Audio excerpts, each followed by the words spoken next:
Hello hi അസ്സാം വലൈക്കും നമസ്കാരമുണ്ട്. റാസ് ഗാർഡൻ്റെ പുതിയൊരു എപ്പിസോഡിലേക്ക് എല്ലാവർക്കും സ്വാഗതം. ഇന്നും ഒരു ചെറിയ വീഡിയോ ആയിട്ടാണ് വന്നിട്ടുള്ളത്. നമ്മുടെ ബേറാപ്പിള് കഴിഞ്ഞ കൊല്ലം കായ്ച്ചിരുന്നു, ഇക്കൊല്ലം കായ്ക്കുന്നില്ല, ചെറിയ കായാണ്, ഭയങ്കര പരാതികളാണ്. അപ്പോൾ എന്തായാലും ഇത് ഞാൻ പ്രൂൺ ചെയ്തു. ഇത് പ്രൂൺ ചെയ്തപ്പോൾ എത്ര ഷോർട്ടാക്കിയിട്ടാണ് പ്രൂൺ ചെയ്തിരിക്കുന്നത് എന്നുള്ളത് നിങ്ങൾ കണ്ടാലറിയാം. ഇവിടെ അത് വിളവെടുക്കുമ്പോഴൊന്നും വീഡിയോ എടുക്കാൻ പറ്റിയില്ല, കാരണം സുഖമില്ലാതെ കിടക്കുകയായിരുന്നു. പിന്നെ കുറേ എണ്ണം കേട് വന്ന് കൊഴിഞ്ഞു പോയി.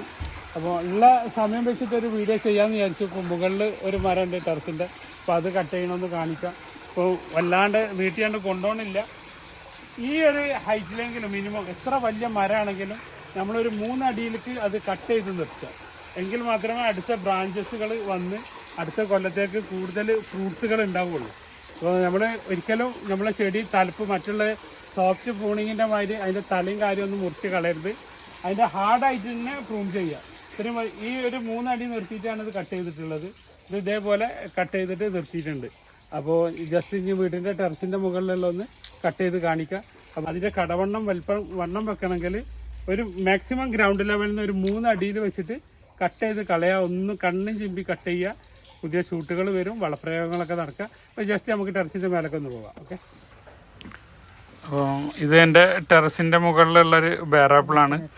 അപ്പോൾ ഒരുപാട് വീഡിയോകൾ നമ്മൾ കാണിച്ചത് കൊണ്ടാണ് പിന്നീട് അതിൻ്റെ വിളവെടുപ്പും കാര്യങ്ങളൊന്നും കാണിക്കാത്തത്. അപ്പോൾ അത് ഏകദേശം സീസൺ, ഈ വർഷത്തെ സീസൺ കഴിഞ്ഞു. ഇനിയിപ്പോൾ അതിനെ നമ്മൾ കട്ട് ചെയ്യുകയാണ്. നമ്മളെ ഗോപിയേട്ടൻ അത് കട്ട് ചെയ്ത് കണ്ടിരിക്കുകയാണ്. അപ്പോൾ നല്ലൊരു ഷാർപ്പുള്ള വാളോ അങ്ങനത്തെ കട്ടറൊക്കെ ഉപയോഗിച്ചിട്ട് വേണം അത് ചെയ്യാൻ. ചിതറാൻ പാടില്ല. പിന്നെ വർഷക്കാലമൊക്കെ ആണെങ്കിൽ അത് കട്ട് ചെയ്ത് മഴ പെയ്യുന്ന സമയമാണെങ്കിൽ കട്ട് ചെയ്തിട്ട് അതിൽ നമ്മൾ കോപ്പറോക്സിക്ലോറൈഡോ സാഫോ എന്തെങ്കിലുമൊക്കെ തേച്ച് കൊടുക്കണം. അപ്പോൾ ഒരു മടിയും വിചാരിക്കേണ്ട വലിയ വലിയ കമ്പുകൾ മുറിച്ചിടാൻ. അപ്പോൾ ഇത് കണ്ടില്ല, ഇത്രയും വലിയ ബ്രാഞ്ചസാണ് നമ്മൾ മുറിച്ച് ഒഴിവാക്കിയിട്ടുള്ളത്. അതാണ് ഇതിൻ്റെ ഫ്രൂട്ട് സൈസ്.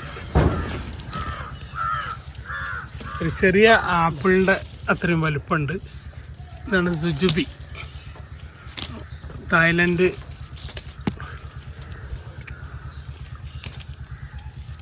ബേറാപ്പിൾ എന്ന് പറഞ്ഞ സാധനം.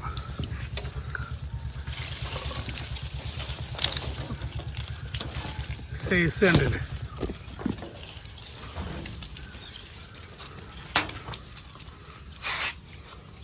അങ്ങനെ കംപ്ലീറ്റ് പൊട്ടിച്ചാണ്. നമ്മളതിൻ്റെ ഒരു കടഭാഗം മാത്രം നിർത്തിയിട്ട് കംപ്ലീറ്റ് കട്ട് ചെയ്തിട്ട് ഒഴിവാക്കണം. ഒരു ബ്രാഞ്ചസും ഒന്നും നമ്മൾക്ക് അതിൻ്റെ ആവശ്യമില്ല. ഒന്ന് പുതിയ ഷൂട്ടുകൾ പെട്ടെന്ന് വരും. അടുത്ത സീസൺ ആകുമ്പോഴേക്കും നമുക്ക് നല്ല കണ്ടില്ല, ഇതേപോലെ അടിയിൽ നിന്ന് ഒരുപാട് ഷൂട്ടുകൾ വരും. ഇതിപ്പോൾ വന്നുകൊണ്ട് ആദ്യം മുറിച്ചതിൻ്റെ ഈ ഭാഗം മുറിച്ചപ്പോഴാണ് ഇതിവിടെ വന്നത്.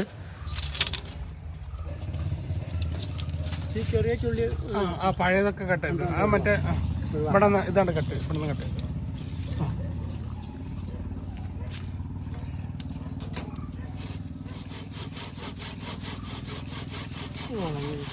ഒന്ന് ഏകദേശം നമ്മുടെ 3 മരങ്ങളുണ്ട് ബേറാപ്പിളിൻ്റെ. ഏകദേശം എല്ലാ മരങ്ങളും കട്ട് ചെയ്ത് ഇനി അതിൻ്റെ റിസൾട്ട് വേണമെങ്കിൽ പിന്നീട് കാണിച്ചു തരുന്നുണ്ട്. ഇത് ഇതേപോലെ കട്ട് ചെയ്തൊരു ബേറാപ്പിളാണ്. അപ്പോൾ ഇതേപോലെ കട്ട് ചെയ്യണമെന്നുള്ളത് കാണിക്കാൻ വേണ്ടിയിട്ട് ജസ്റ്റ് എടുത്തതാണ്. അപ്പോൾ പുതിയ ഷൂട്ടുകളൊക്കെ വരൽ തുടങ്ങി. ഇപ്പോൾ ഇതിന് ജസ്റ്റ് ഒന്ന് നിങ്ങളെ കാണിക്കുകയാണ്. ഇങ്ങനെ പ്രൂൺ ചെയ്താൽ മാത്രമേ നമ്മൾ ഇതിന് കൂടുതൽ ഫ്രൂട്ട്സുകൾ ഉണ്ടാവുള്ളൂ. ഇപ്പോൾ കൂടുതൽ വിശേഷങ്ങളൊക്കെ ആയിട്ട് അടുത്ത പുതിയായിട്ട് ഒരു വീഡിയോ ആയിട്ട് വരുന്നവരെ ബായ്. അബ്ദുൾ റസാഖ് തിരൂർ.